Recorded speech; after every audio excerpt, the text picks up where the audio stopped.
effective CEOs surround themselves with team members who fill in their gaps. And the CEOs also have a very strong sense of what they're good at. And they don't have an ego about admitting that there are gaps and bringing on folks that fill that gap and then empower them. In this episode, we speak with Stephanie Stuckey, CEO of Georgia-based Stuckey's Corporation. Stephanie shares thoughts on the power of communication in revitalizing an iconic Southern roadside brand. You're listening to CEO Voices, Leading with Communication, with your hosts, June West and Steve Soltis. Stephanie, thank you for being with us today. And can we get started by you just telling us a little bit about Stuckey's, the history of your company? Stuckey's was founded in 1937 by my grandfather, W.S. Stuckey, as a roadside pecan stand during the Great Depression. It was a side hustle for him to make extra money when he wasn't farming. And it happened to be a bumper pecan crop year. He rapidly realized that he could offer something that people really needed. And that's what any great entrepreneur has to begin with, is a great idea that meets a need that a lot of people have. From those very humble beginnings, my grandfather created the very first roadside retail chain. Pretty amazing when you think about it. What Stuckey's offered was a place where motoring travelers could pull over and get gas, a cold drink, a hot snack, some kitschy souvenirs, and some pecan products and candies that we made ourselves. And at that time, as we grew the stores from that humble beginning, in the 1950s, there were a couple of hundred stores. And at the peak in the 60s, there were over 350 stores. There was a real need for a stop that was welcoming to everyone. Part of our history is that we were never segregated, even though we were in the Deep South. We were a place where everyone knew that they could safely pull over and get all of their roadside traveling needs. That's what Stuckey's was. Then my grandfather sold the company in 1964, the year before I was born. It was out of family hands, a couple of corporate takeovers for decades. My father got the company back in 1985. He just had a brand. All the stores were independently owned and operated, but he was busy running his more profitable business ventures. Most prominently was Interstate Dairy Queen Corporation. He owned and operated all the franchises on the interstate highway system for Dairy Queen. My father sold Dairy Queen in 2013, and he and his main business partners retired. They left a skeleton crew running what remained of Stuckey's, and the brand, frankly, was losing money pretty quickly after that. And enter me in 2019, I bought the company from my dad and his former business partner. So I'm not your typical third generation family member. I did not grow up in the business, and I did not inherit the business. I actually bought it. It was 6 figures in debt. Wow. I basically just bought a trademark. And within 6 months, despite a pandemic, we started making a profit. Thank you, Stephanie. You're now leading most fascinating rebranding and transformation efforts yourself in this American retail and B2B landscapes today with the revitalization of Stuckey's. Tell us what you envision as the ultimate picture of success for this iconic roadside brand. First and foremost, we have to be financially profitable. My number one priority for the past 2 years has been, how can we increase revenue for this struggling company? And how I was able to turn us profitable in a very short time frame was 2 things. First, branding, right? Tell the story of the company. My grandfather put 20% of all of his revenue into marketing. And I'm a huge believer in that. Even hard times is actually when you should be doubling down on marketing. I know it's counterintuitive. During pandemic, a lot of companies started cutting wherever they could, including marketing. The very little dollars we had and still have, we pour into marketing.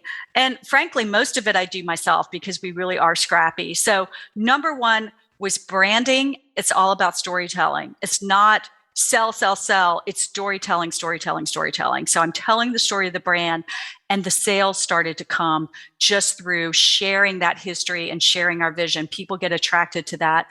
We were making our money by selling product, not from the stores, because we don't own or operate the stores.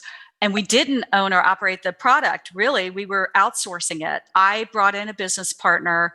We jointly were able to purchase a manufacturing facility, and we are now making our own candy, shelling our own pecans, making our own pecan snacks from scratch that we are branding ourselves, and we are driving revenue for this company.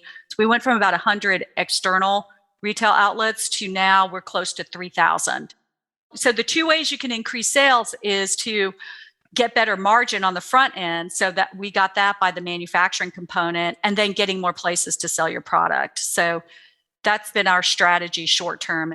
Stephanie, are there plans to open more brick and mortar or Stuckey's branded brick and mortar stores, or what's your thinking there? That's been my biggest challenge, because I had this vision when I bought the company of we're going to revive the stores. Right. Then I got slapped with the financial reality, which is twofold. One, that's not how we're making our money. We're making our money through selling the product. So accept that. And not only that, double down on it and really drive that.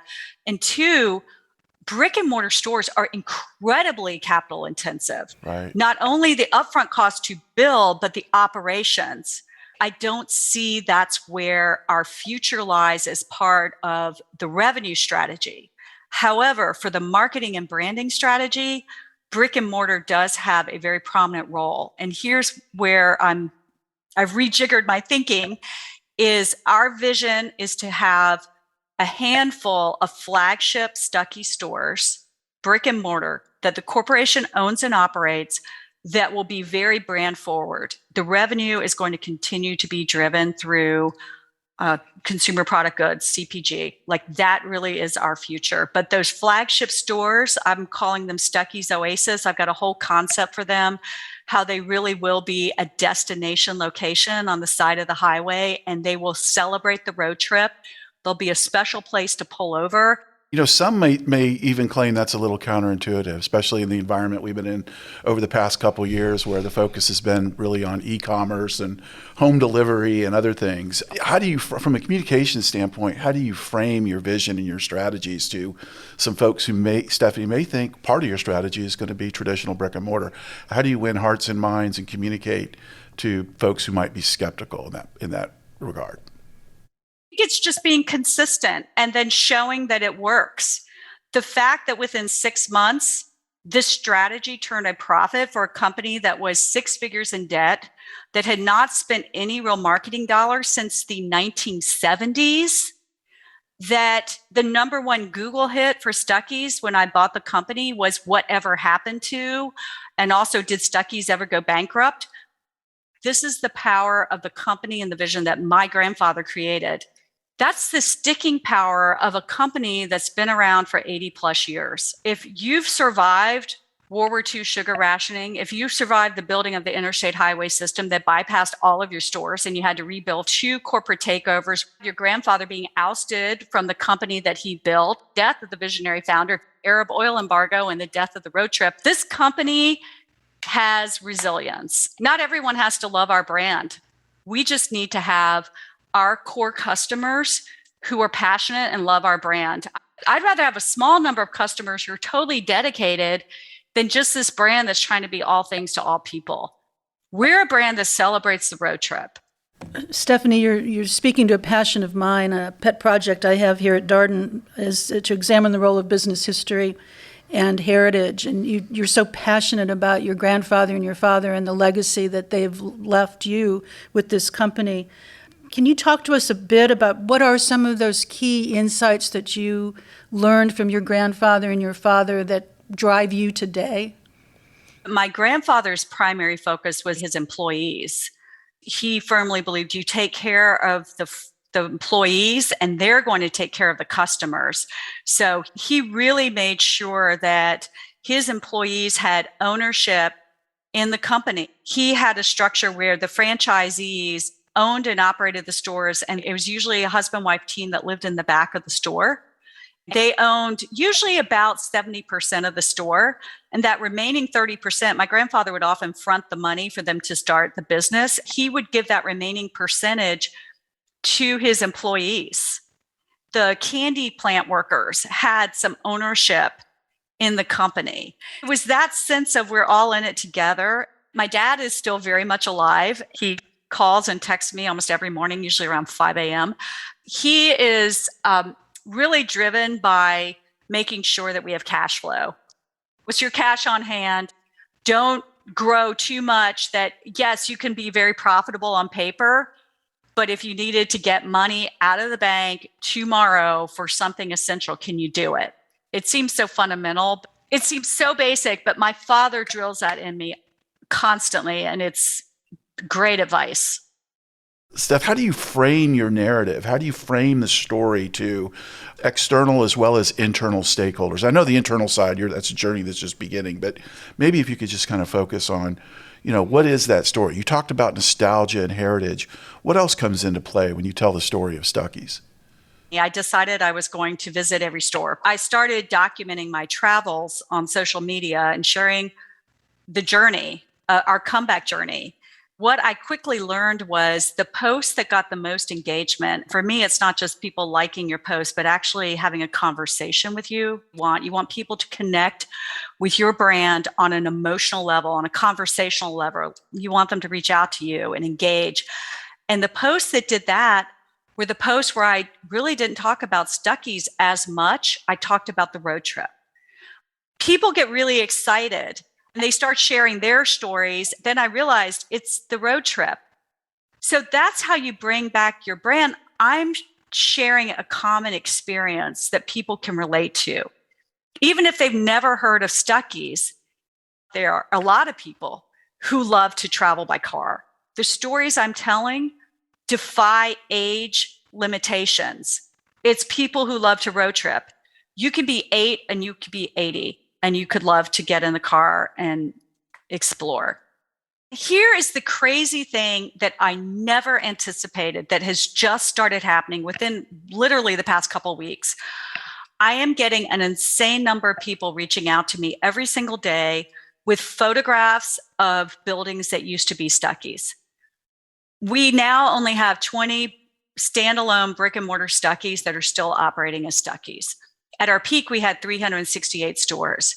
Almost all of them are still standing. There's some 300 Stuckey's buildings out there. And because we had a very distinctive architecture with this sloped roof, I'm talking beautiful internal architecture, it looks like my grandfather was inspired by a ship's hull. It looks like an upside down ship with wooden beams and chandeliers. People have been sending me photographs of stores, Stuckey's, that have been repurposed. And some of these store owners have been reaching out to me, some saying, I want to convert my store back to a Stuckey's. And I've got a handful who've said, hey, we've got a successful business operating and we used to be a Stuckey's. We want to sell your product. Can we sell pecan log rolls? I mean, how cool is that? Like, it's just happening organically by telling the story. So if you just kind of put it out there, it'll happen. Talk a little bit about your congressional leader in Georgia, state politics for several years, involved in environmental activism. What are some of the communication lessons that you've learned as being an activist and a politician? And correct me if I'm wrong, you're also a lawyer. Is that right, Stephanie? Yes, I've had 3 very different careers. So practicing law as a litigator, then a legislator, and then an environmental advocate. I think the current that runs through all of those, there's a couple, but one of the main ones, really in every single role, I was advocating for the underdog. Part of me has always felt this affinity for the scrappy comeback journey. That's very much what Stuckey's is. I learned pretty quickly as a litigator and a legislator that you have to stand on your feet and persuade and passionately believe in what you're doing. Even in my criminal defense days, yes, I had some very challenging cases with some difficult clients, but I believe passionately in the system of justice in this country and the Constitution. So if you have some core belief that you're passionate about and be able to cling to that and communicate that, that enables you to advocate for causes that sometimes are a little hard for people to relate to. All of that has helped me with Stuckey's. We're a comeback brand. We've had some tough times. I have to pitch Stuckey's to consumers, to employees, to investors. So that skill and that passion is something that's transferable from career to career. Stephanie, leadership communication has been a required course at the Darden School since the inception of the school back in the 1950s. You just mentioned how important that is to you and that skill set that you have. Could you talk to our students about that in terms of why communication is so important in business? And I would add not only communication, but creativity, because the two go hand in hand. The ability to communicate in writing or orally in a way that connects with people, that requires a certain amount of creativity and sort of out of the box thinking. Too often that skill set is not elevated. So I'm delighted that the Darden School is prioritizing that. CEOs feel in order to communicate, we have to do it in a way that's very buttoned up, so to speak. And I think to just tell a story and just think about how you're building community. You're not trying to sell a product. You're not trying to sell a service. You're not trying to push sales. You are trying to build community. And what is your community? For me, that's people who love to road trip. For people in business school, think about what's the community you want to build. And I know you're moving into the consumer product space in a big way. How do you communicate, the consumer product sustainability of Stuckey's? It's a huge challenge. And I'm learning now that I'm on the corporate side that sustainability has its challenges for those of us who really want to do the right thing. We also have to be mindful that I've gone from having 10 employees when I bought Stuckey's to during peak pecan season, we've got about 120. So I have 120 people who are dependent upon me. And sustainability has three legs. It's the environment, there's the social aspect, the environmental justice aspect, but there's also the economics of it. So you have to have all of those equally elevated in order to be truly sustainable. I'm doing sustainability in steps that make financial sense for our company. We're continuing every day to add components. Initially, we're focusing on local. Our number one product is the pecan. We started as a pecan stand on the side of the road. We continue to be true to the product that we sell is based around that humble little nut that is grown in Georgia. It is the only native nut that's edible in this country. It's really sustainable. I mean, pecan trees grow naturally in our environment and they're not water dependent. The almond is very water dependent in a drought-ridden area.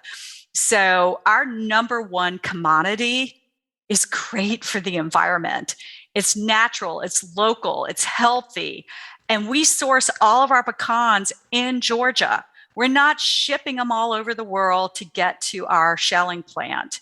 And we use every bit of that pecan. We use the shells that we give to a local cogen facility in Augusta to power a paper manufacturing plant. We use all of the pieces in our baked products. That's why we have a candy plant. The candy plant was founded to deal with the pieces so that they wouldn't go to waste. The pieces that are really super small, we grind up into meal. So we sell pecan meal. We sell the halves. We sell them in shell. So we're starting with the product. We're celebrating that we're Georgia grown certified, and then we're adding stuff. But the biggest challenge for CPG, for consumer product goods, is packaging. That's the biggest challenge, getting product that is shelf stable with packaging that is biodegradable. Very hard to achieve, because unless you're refrigerating and paying all the cost and all the environmental issues related to refrigeration, you're not going to have a product that's going to last. So I would love for some super smart business folks out there to come up with sustainable packaging. And I'm not talking about, we use recycled content corrugated cardboard. The actual, like what you put your food in, it's been a challenge. Stephanie, you're incredibly busy with lots of demands on your time. What advice do you have for us about maintaining a good quality of life and being as passionate and productive as a CEO? effective CEOs surround themselves with team members who fill in their gaps. And the CEOs also have a very strong sense of what they're good at. And they don't have an ego about admitting that there are gaps and bringing on folks that fill that gap and then empower them. So this is what gets to the quality of life. You get the right people. It's like that From Good to Great book, which I've read 3 times. You get the right people on the bus, sitting in the right seats. You get those people on your team, and then you let them do what they need to do and give them the flexibilities. CEO Voices examines the communication that enables transformational leadership. June West is Associate Professor of Business Administration and co-founder of the Darden Leadership Communication Council, along with her colleague, Steve Soltis. Soltis is the former head of executive communication at the Coca-Cola Company and lectures at Darden. This podcast is a production of the University of Virginia Darden School of Business.